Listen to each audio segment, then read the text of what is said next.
السلام عليكم ورحمة الله وبركاته.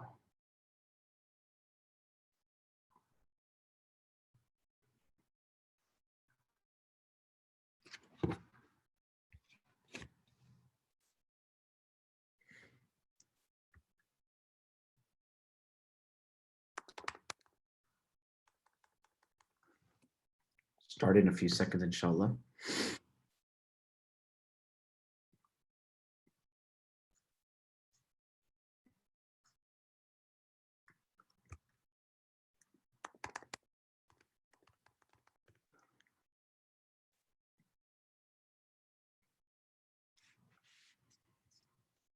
بسم الله الرحمن الرحيم. نحمده ونصلي على رسوله الكريم أما بعد.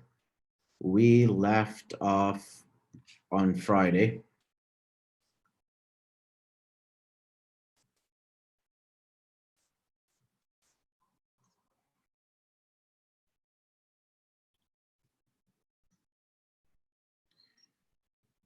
over here.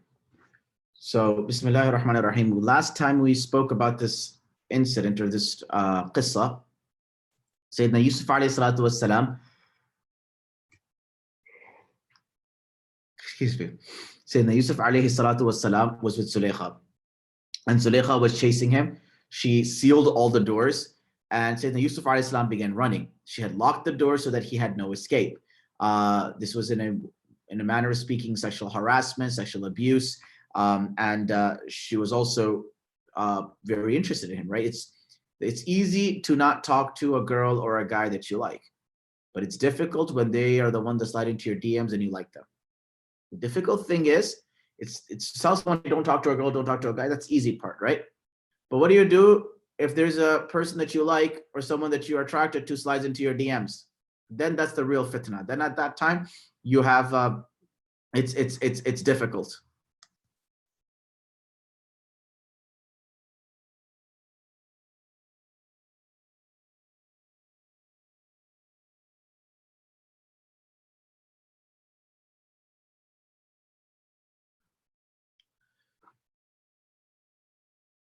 So as he is going, واستقبل بسم الله الرحمن الرحيم واستقبل الباب وقدت قميصه من دبر وألف يا سيدها لدى الباب قالت ما جزاء من أراد بأهلك سوءا إلا أن يسجن أو عذاب أليم. As they began both racing, وَقَدَّتْ قَمِيصَهُ مِنْ دُبُرٍ, she ripped his shirt from the back. She was very aggressive. وَأَلْفَ يَا سَيِّدَهَا لَدَى الْبَابِ, and they both find their master. Master meaning that he was the governor, her husband, his guardian. So there was a lot of relationships there. وَأَلْفَ يَا سَيِّدَهَا لَدَى الْبَابِ. As soon as they got caught, what did she say? قالت ما جزاء من أراد بأهلك سوء. She says, the moment they get caught, she's like, what should be the punishment of the guy who texts your wife? What should be the guy, daddy? What should be the punishment, daddy, of the boy who comes and who messages me? What's the punishment? Mom, that girl's always messaging me. I don't respond to her. I don't even know who she is. I don't talk to her. I don't know nothing. She's always talking to me. This is fake love. This is lust. When you have lust, then you just blame the other person. You don't care about them. You just desire them from a flesh perspective. You don't truly desire them. So she throws the blame on the other individual. قالت ما جزاء من أراد بأهلك سوءا. What's the punishment of the one who's got negative thoughts with your wife? إلا أن يسجن.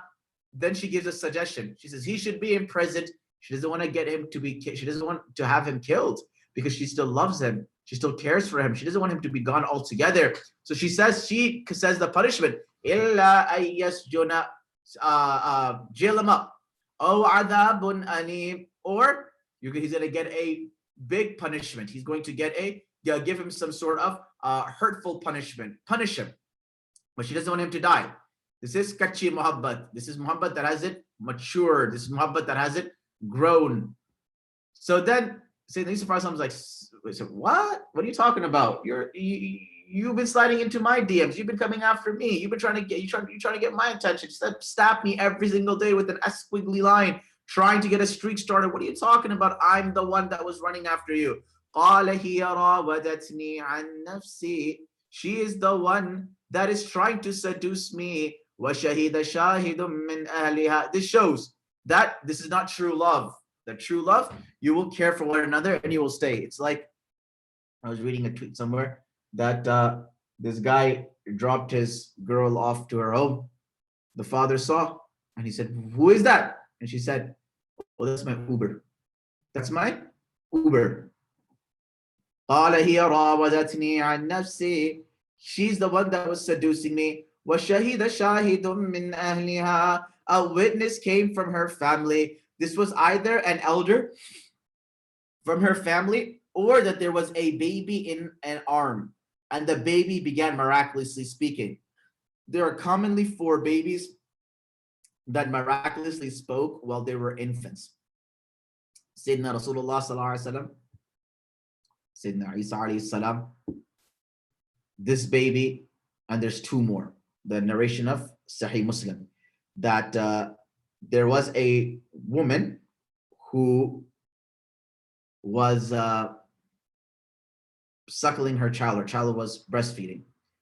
And she saw a girl being chased and people calling her names. And people calling her names and people ridiculing her. And she says that may Allah not make my child like this woman.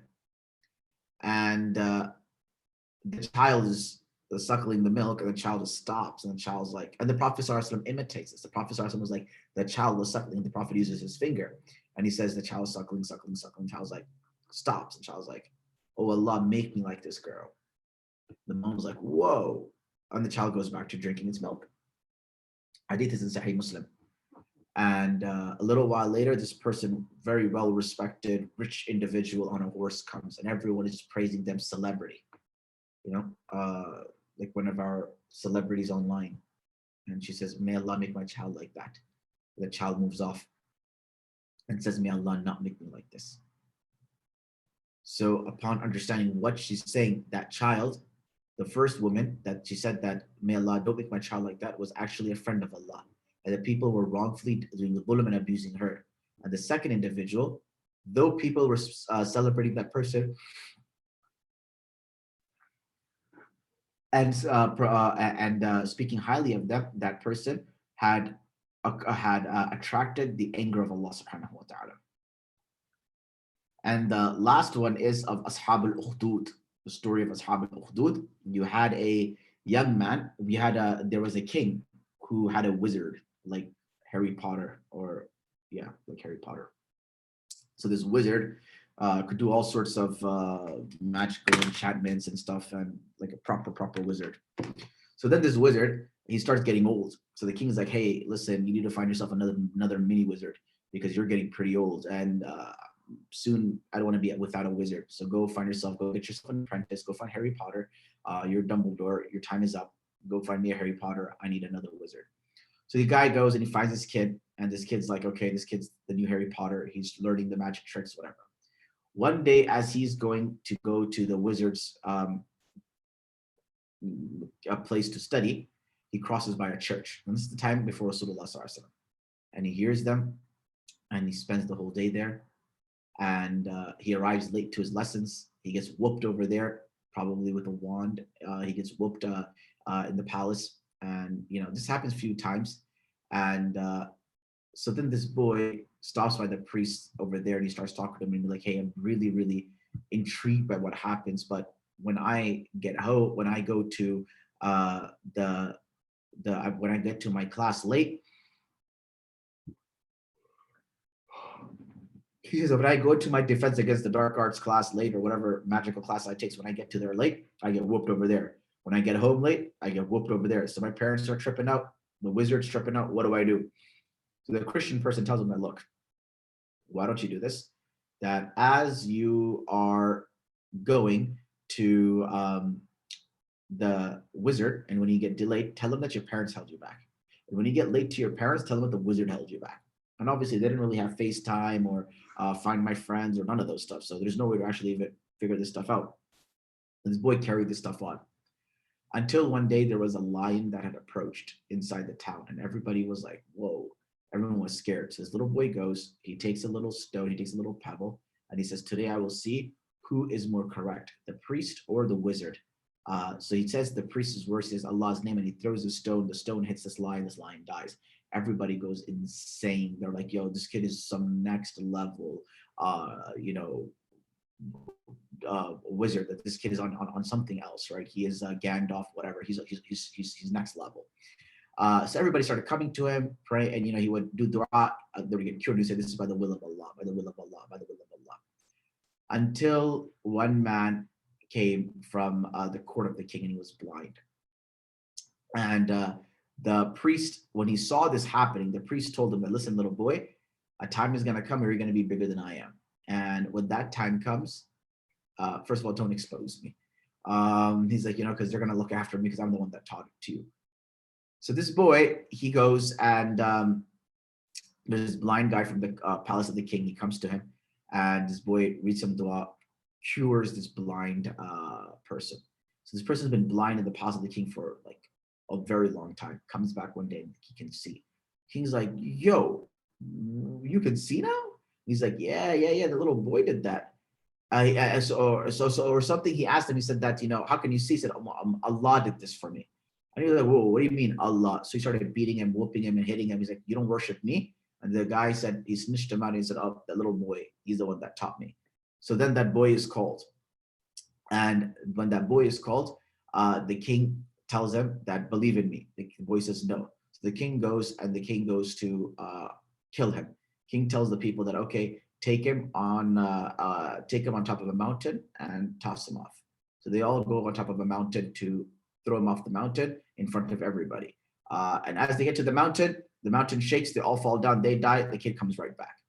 King sees him, he's like, "What?" Tells him, "Okay, go in, take him on a boat, go in the river, toss him out of the boat." They get on a boat, they go in the middle of the river, the boat shakes, everybody else dies, the boy is saved, he comes back. The king's tripping out. So the boy says, "There's only one way you can kill me, and that is you take an arrow from my own quiver, and you take Allah, you say, in the name of Allah, in the name of the Lord of the boy Allah, and you shoot this arrow. There's no God but him. And you shoot this arrow and hit me over here, and that's how I'll die." So everybody was gathered. He was put on top of a mountain. And when this happened and they shot, and the arrow went and it hit him over here, and blood started pouring out, and the boy died. When people saw this, everyone accepted Islam. So now this king got a huge problem. That first it was one Muslim, you make a martyr. That is why you'll see that generally government agencies and these things, they don't harm a individual or attack a particular individual, right? It just generally doesn't happen. These spy movies and things, they don't generally happen. Why? Is because if a person is martyred, they're more revered, and they inspire more than a person living. So it has like martyrdom. It creates a very strong inspiration and motivation in people. You see people in the past in the Christian faith or in Jewish faith, in so many faiths, you find the martyrs. Whenever they have a martyr in there, it just magnifies how people feel about that individual. It magnifies their message. Malcolm X, he became Shaheed. What happened? His message is magnified. Was he the only Black person who promoted civil rights? No, he was a great civil rights leader, but he wasn't the only one. MLK wasn't the only one, right? But it was martyrdom that had created them and had idolized them. So now everybody has accepted Islam. So the king is creating little holes on the streets and just throwing people inside and burning them alive. So there was this one mother, and she was deciding, she's like, "Yo, should I go in? Should I not go in?" And she's still thinking about this. And the king and the baby that was in her hand tells her, "Mom, don't worry about me. I know I'm a baby, whatever, but jump in. Allah will take care of us. Don't worry about it." So that was one baby that spoke. And lastly, the last baby that comes in the narration that spoke is the baby at the time of Juraj. Juraj was a very pious individual, and he was praying one day. And while he was praying his nafil, not his fard, his nafil, his extra prayers. Fard, if your mom or dad calls you in fard, you have to complete your fard. Your nafiler calls you, finish your nafil quickly, and then go talk to them. But you can't break it. You can break a nafil if it's like necessary. But anyway, Juraj was worshiping Allah, and his mom was calling him. And he was like, should I answer my mom's call or my Allah's call? So he kept on praying. So his mom got angry, and obviously it was a very pious kid. So she was like, you know what? May you never die until you don't see a adulterous face. Like you don't get accused of adultery, right? Like she got upset. And sometimes parents get upset and they make a badwa. And the people who suffer from that badwa the most are the parents themselves. That's why parents should never ever give their children a negative dua or a bad dua. When you give your children a bad dua, that bad dua comes back on you in the sense that the pain of your children you will experience and you will feel hurt and you will feel broken. That is why control this tongue. The Prophet sallallahu alaihi wasallam had in the narration of Sahih Muslim, there were a group of Sahaba going, and someone did la'nat on their camel, and the Prophet said, "Where is the who did the la'nat?" They said, "Ya Rasulullah, I did." "Where's the camel?" "So this is the camel." The Prophet said, "Get this camel out of here. We don't carry what is cursed amongst us." Then the Prophet ﷺ said, "Why do you curse these things? Why do you send la'nat on them? Why do you give badwa? They're your family, they're your wealth, they're your jobs. You do this, Allah accepts it, and then you feel the punishment yourself." So no one should do badwa at all. By the way, if you have questions, you can comment them in the question box. I'm going to open the Facebook or open Facebook. If there's any questions, you can comment them, inshallah, inside, and I will answer them. Okay, so what happens with Juraj is that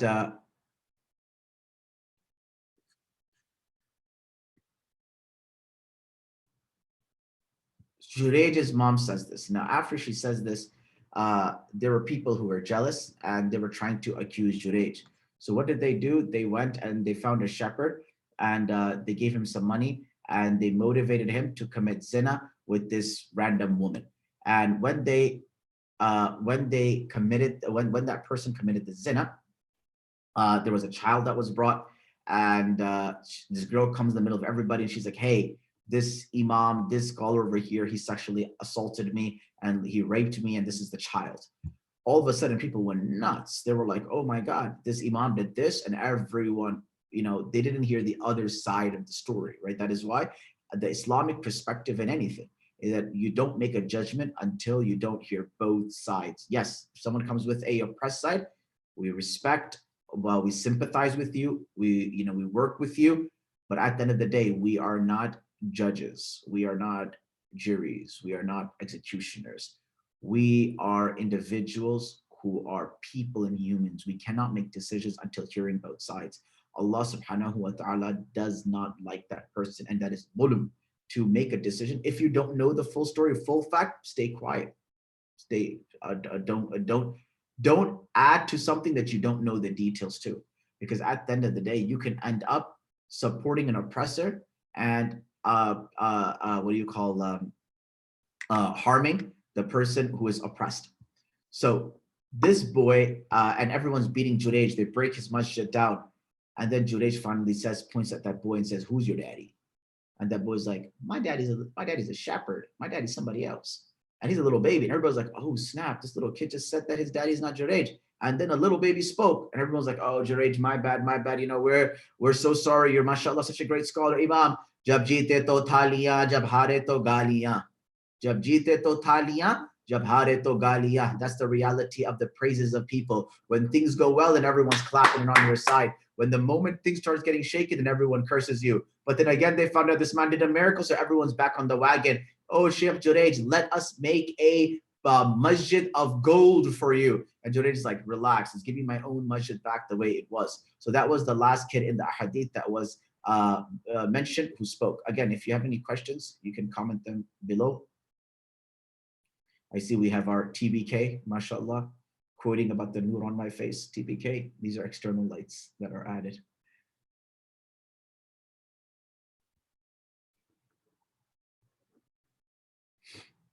Okay.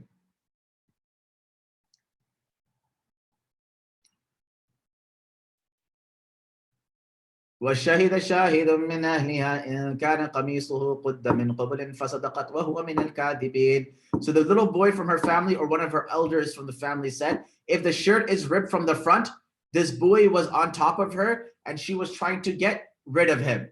Obviously, they can see the shirt is where the shirt is ripped from, right? It's not rocket science. But he starts off on saying a point that supports her and doesn't support him. because he's from the family. The next thing he says is, وَإِن كَانَ قَمِيصُهُ قُدَّ مِن دُبُرٍ فَكَذَبَتْ وَهُوَ مِنَ الصَّادِقِينَ. If his shirt is ripped from the back, that means she was on the chase and the boy was trying to leave, and he is speaking the truth and she is a liar. فلما رأى قميصه قد من دبر قال إنه من كيدكن إن كيدكن عظيم. And when they saw that the shirt was ripped from the back, said, hey, your guys' plan, this plan of you women that you guys have made is really, really bad. This type of way of how you try to seduce in your group chat and all this type of communication that you've been having, what you have thought up to, this is all wrong. This is bad. So the governor goes to Yusuf alayhi salam and he says, Yusuf, a'rid an hadha. Yusuf, ignore this. You know what? My wife was wrong. Wastaghfiri li dhanbik. Tells his wife, hey, ask Allah to forgive you. This shows you that when someone slips in a relationship, the response is not to break the relationship. Even in dire situations, learn to work through the relationship. It is a different story if a person no longer can fulfill the obligations because of the pain that has been caused to them in their heart. But look, she slipped. He doesn't divorce her. He doesn't end up with her. No, it happens. It's life. It's part of a human being that someone makes a mistake. What do? When a mistake happens, we ask Allah for tawbah, we move past it, and we work on never doing it again. إِنَّكِ كُنْتِ مِنَ الْخَاطِئِينَ. You were wrong and you made the mistake. Now, when this happened, everywhere on Twitter, on TikTok, Instagram, on all the group chats, everybody's like, hashtag Zulaykha is in love with a boy. Zulaykha loves a boy. Now, Zulaykha was very wealthy, governess. She's just popular. And Yusuf's a slave boy. Like, he's like one of those, they were very racist and class was a big deal to them. So it's like, oh my God, she's in love with a muggle. She's in love with a nobody. She's in love with just a basic boy, right? And everyone's just getting on her, right? And then she's like, وَقَالَ نِسْوَةٌ فِي الْمَدِينَةِ. All the women all of her squad, all of her friends, what do they say?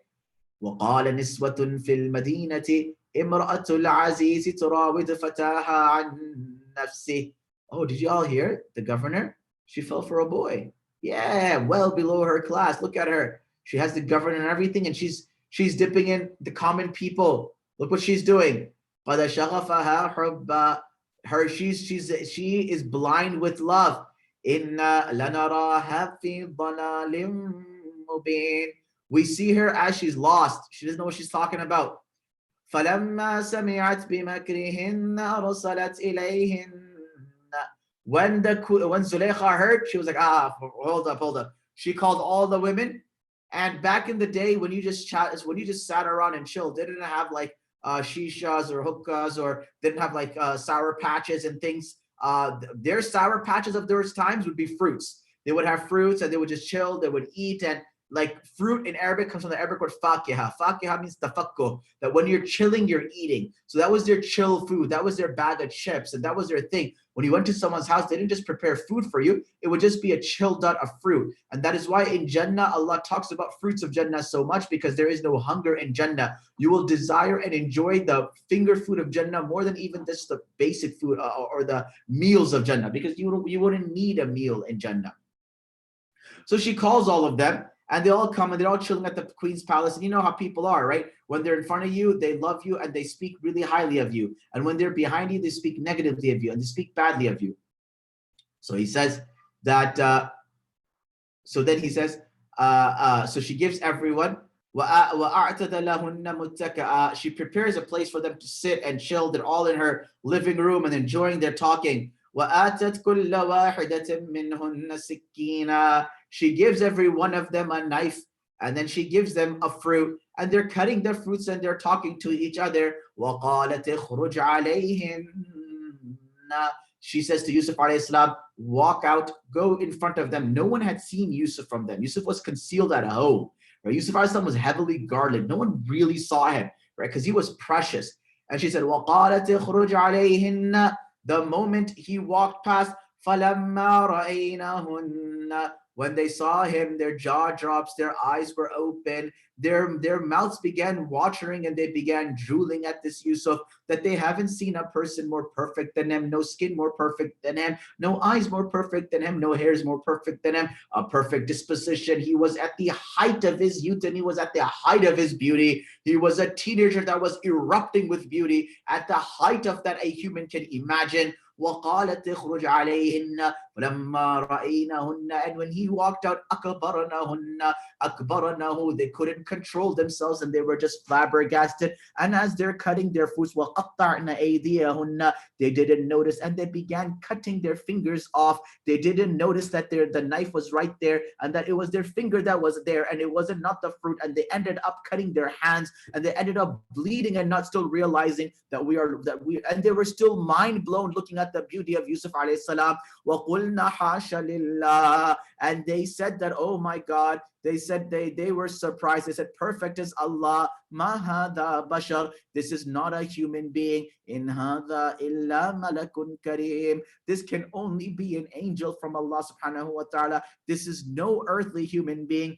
Aisha radiallahu anha says that if my Muhammad was to walk through the same hallway that Yusuf alayhi salam would have walked out, and Allah subhanahu wa ta'ala had compose the beauty of the Prophet ﷺ, because had Allah revealed the beauty of the Prophet to its full extent, the Sahaba would not be able to bear Rasulullah ﷺ. Imam Qurtubi rahmatullah alayh writes this, and Bajuri writes this in his Sharah of Shama'il al-Tirmidhi, that Allah had condensed the beauty of the Prophet ﷺ.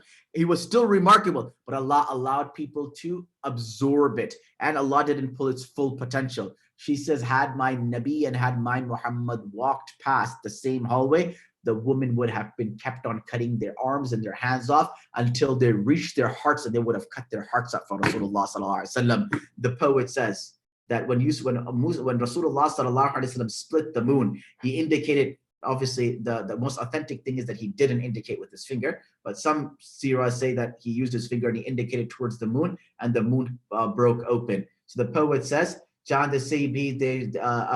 poet says that Husne Yusuf ka alam to ye tha ki chand anamil kat gaye, Husne anamil Muhammad ka alam to ye tha ki chand hi kat gaya. The poet says that the beauty of Yusuf was such that only a few fingers got cut, but the beauty of the finger of Muhammad was such that the moon itself got cut. That the moon itself got cut. Okay.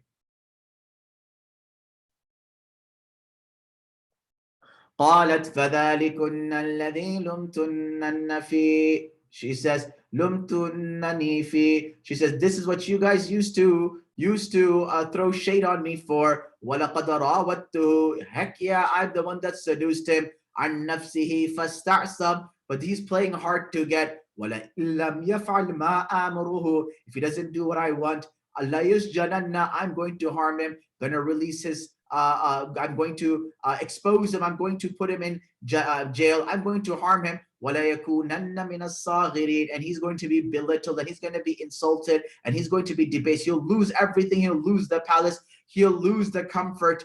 And then what would you and I say? We would stand there and we would just say, we'll do tawbah to Allah, we'll succumb to it. It's okay, it's all right, it's dunya, it's fine. This haram relationship is okay. What does Yusuf alayhi salam say? He turns to Allah and he says, Ya Allah, forget the palace, forget the luxury. قَالَ رَبِّ السِّجْنُ أَحَبَّ إِلَيَّ مِمَّا يَدْعُونَنِي إِلَيْهِ. Oh my Allah, the jail is more beloved to me than what they're calling me towards. That he had the opportunity, he was gorgeous. He could be with any women. He could have been with all of those women if he wanted to. They were all telling him that, hey, because they all wanted him afterwards. They're craving him. They said, yo, it's okay. Just, she's your thing. It's good for you. You'll be respected. You'll get whatever you want. You know, because they all wanted a part of Yusuf alayhi salam.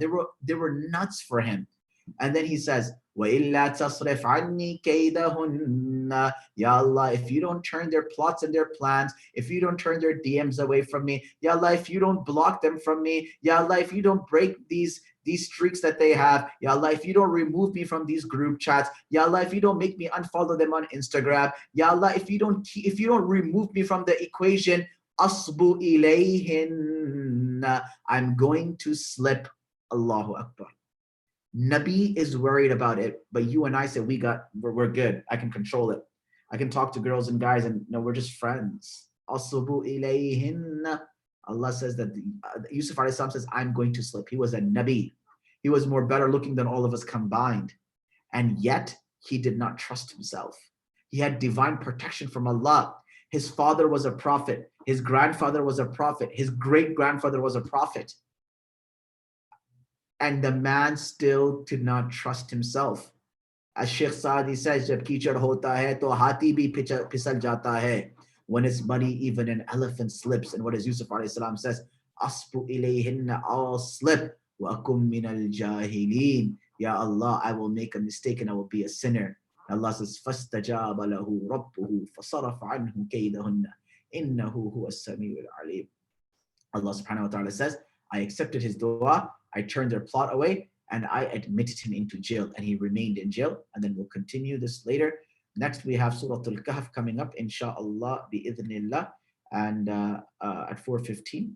If you have any questions, you can comment them. Let's see if there's any questions here. No, we don't have any questions here today. So inshallah, we'll begin the next session soon, inshallah, in about 10 minutes.